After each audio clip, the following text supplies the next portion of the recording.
আমি ওয়াসিম আকরাম 21st batch software engineering department.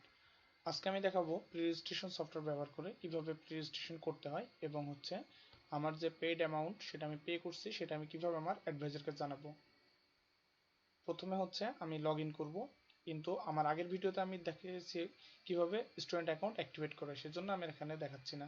So যারা জানেন না কিভাবে অ্যাকাউন্ট অ্যাক্টিভেট করতে হবে তারা আমার আগের ভিডিওটি দেখে নেবেন, আমি ডিসক্রিপশন বক্সে দিয়ে দিব এবং এখানে যে লিঙ্কটা দেওয়া আছে লিঙ্কটাও ডিসক্রিপশন বক্সে দেওয়া থাকবে।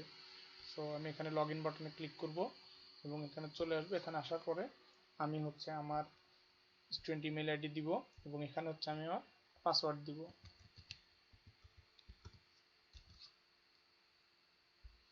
এরপরে আমি এখানে সিস্টেমে আমার লগ ইন হয়ে যাবে। লগ ইন হওয়ার পরে এখানে আমি একটা সাকসেসফুলি মেসেজ দেখতে পাচ্ছি।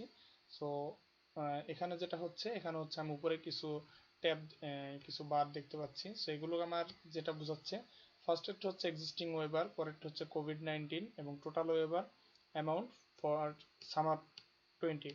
সো এখানে যেটা বোঝাচ্ছে এক্সিস্টিং ওয়েবার মানে আমি যখন ভর্তি হয়েছিলাম ভর্তির সময় আমাকে যে ওয়েবারটা দেওয়া হয়েছিল আমার এসএসসি এবং এইচএসসি রেজাল্টের উপর, অথবা ফিমেল কোটাতে যে যারা ফিমেল তাদের যে ফিমেল কোটাতে যে ওয়েবারটা দেওয়া হয় সেটা এখানে শো করবে। এবং কোভিড-19 ওয়েবার আমি যে গুগল ফর্ম সাবমিট করছিলাম সেই ফর্ম সাবমিট করার কারণে আমাকে যে ওয়েবারটা দেওয়া হয়েছে সেটা এখানে দেখাবে। এবং এক্সিস্টিং ওয়েবার এবং কোভিড-19 দুইটা টোটাল করে যেটা আসবে সেটা এখানে দেখাবে, মানে আমি যে ওয়েবারটা সামারে পাবো।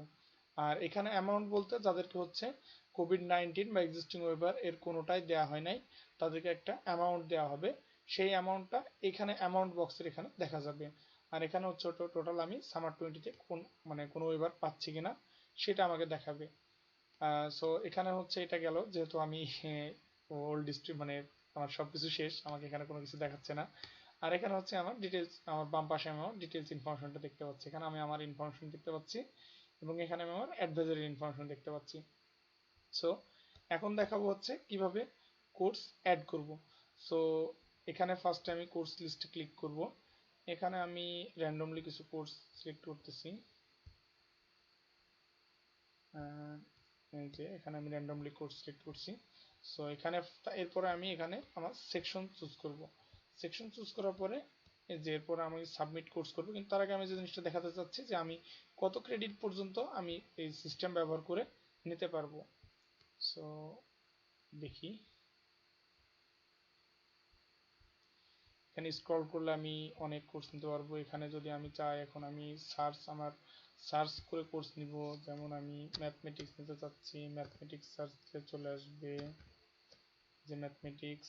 সো এখানে একটা কথা আছে যে আমি কোন কোর্সটা নিব। এখানে অনেকগুলো কিন্তু পিসি লেখা আছে। সো পিসি গুলো কিন্তু পার্মানেন্ট ক্যাম্পাস স্টুডেন্টের জন্য, আর যেটা শুধু কোনো পিসি বা অন্য কিছু লেখা নেই সেটা আমাদের মেইন ক্যাম্পাস স্টুডেন্টের জন্য। সো আমি এখন ডিসক্রিট ম্যাথ নিতে চাচ্ছি, ডিসক্রিট ম্যাথ নিলাম। এই যে এখানে আমার অলরেডি দেখাচ্ছে অলরেডি ক্রেডিট টেকেন 16। আচ্ছা, এরপরে দেখি আরেকটা কোর্স নিতে পারি কিনা। ইংলিশ ওয়ান অলরেডি নিয়েছি, সো ওই জন্য আমাকে দেখাচ্ছে না। আচ্ছা, টেলিকমিউনিকেশন। সো এখানে আমাকে ম্যাক্সিমাম আমি 16 ক্রেডিট নিতে পারবো। সো এখানে আমার 16 ক্রেডিটের বেশি নিতে পারবো না, আমাকে একটা ওয়ার্নিং দিছে। সো আমি এই কয়টা কোর্স নিয়ে শান্ত থাকি। সো এত কোর্স নিয়ে কখন পড়াশোনা করব, যাই হোক। সো এখানে আমি কিছু কোর্স আমি রিমুভ করতে চাচ্ছি, আমার আননেসেসারি কিছু কোর্স চলে আসছে। সেক্ষেত্রে আমি এই বাটনটা ক্লিক করলে আমার আননেসেসারি কোর্সগুলো রিমুভ হয়ে যাবে। এরপর এখানে আমি সেকশন চুজ করব। এই যে সেকশন চুজ করার পরে এরপর আমি চেক করে নিব আরেকবার যে আমি আমার সঠিক যে কোর্সগুলো সেই কোর্সগুলো নিচ্ছি কিনা। এখানে আমার ক্রেডিট দেখাবে এবং এইখানে আমার টোটাল ক্রেডিট দেখাবে যে আমি কত ক্রেডিট নিচ্ছি আর কি। সো এরপরে আমি যখন সাবমিট করে দিলে কিন্তু আমি আর এটা আপডেট করতে পারবো না। সাবমিট করে দেওয়ার পরে আমি সরাসরি আমার অ্যাডভাইজারের কাছে চলে যাবে এবং অ্যাডভাইজারের কাছে যাওয়ার পরে আমি যদি কখনো আমার কোর্স আপডেট করতে চাই তাহলে আমার অ্যাডভাইজারের সাথে কন্ট্যাক্ট করতে হবে। আমার শুরুতে যেটা করতে হবে কোর্সগুলো সিলেক্ট করে এরপর আমি আমার সেমিস্টার চুজ করে দিব। সেমিস্টার চুজ করে দিয়ে আমার কোর্সটা সিলেক্ট করার দরকার ছিল, কিন্তু আমি ভুল করে ফেলছি। সো আপনারা এই ভুলটা করবেন না। সো আমি এখন আর সব কোর্স সিলেক্ট করতেছি না, এবারও ভুল কোর্স সিলেক্ট করছি। আচ্ছা, আমি একটা কোর্স জাস্ট সিলেক্ট করলাম, সিলেক্ট করে এই যে সেকশন একটা দিলাম। এরপর হচ্ছে আমি জাস্ট সাবমিট কোর্স দিব, সাকসেসফুলি রেজিস্টার্ড, এখানে আমাকে একটা মেসেজ শো করবে। এরপরে হচ্ছে আমি যদি আমি দেখতে চাই যে আমার কোর্সটা সাবমিটেড হয়েছে কিনা, সেক্ষেত্রে এখানে নেট একটু স্লো, এই জন্য টাইম লাগতেছে। আচ্ছা, এই যে আমি আমার সেমিস্টার সিলেক্ট করব, সিলেক্ট করার পর এখানে আমি আমার কোর্সটা দেখতে পারবো এবং এখানে লেখা শো করবে যে আমার রেজিস্ট্রেশন ডান। রেজিস্ট্রেশন ডান মানে হচ্ছে আমার কিন্তু মেইন রেজিস্ট্রেশন যেটা সেটা কিন্তু কমপ্লিট না।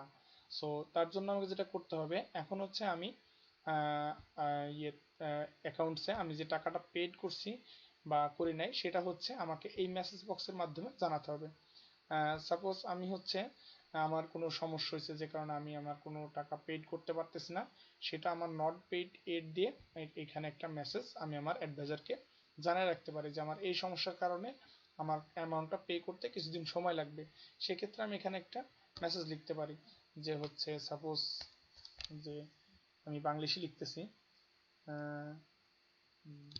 স্যার আমার কাছে এখন কোনো টাকা নাই, সো আমি টাকা দিতে পারবো না, 2 দিন পরে পরিশোধ করে দিব। সো এটা দিয়ে আমি সাবমিট করে দিলে এই যে successfully saved and this information has been send your adviser, এরকম আমাকে একটা মেসেজ শো করবে। সো এটা গেল হচ্ছে আমার যখন কোনো আমি টাকা পে করতে পারতেছি না, সো তখন হচ্ছে আমি এই মেসেজটা দিব। এরপরে হচ্ছে আমি আমার অ্যাকাউন্টসে আমি টাকা জমা দিয়ে দিছি। সো টাকা জমা দিয়ে হচ্ছে আমি এখন মেসেজ দিব যে হচ্ছে আমি টাকাটা জমা দিয়ে দিচ্ছি, কিন্তু তার আগে আমাকে সেমিস্টার সিলেক্ট করে দিতে হবে, দিয়ে এখানে হচ্ছে আমার পেইড ইনফরমেশন দিতে হবে যে হচ্ছে আমি টাকাটা পে করছি। স্যার আমি এখন টাকা পে করছি, আমারটা আমার রেজিস্ট্রেশন করে দেন। এরপর আমি সাবমিট বাটনে ক্লিক করলে আমার মেসেজটা আগের মেসেজটা আপডেট হয়ে আমার অ্যাডভাইজারের কাছে চলে যাবে। সো এই ছিল হচ্ছে আজকে আমাদের ভিডিও। সো আমি সবগুলো লিঙ্ক আমি ডিসক্রিপশন বক্সে দিয়ে দিব। সো ধন্যবাদ সবাইকে।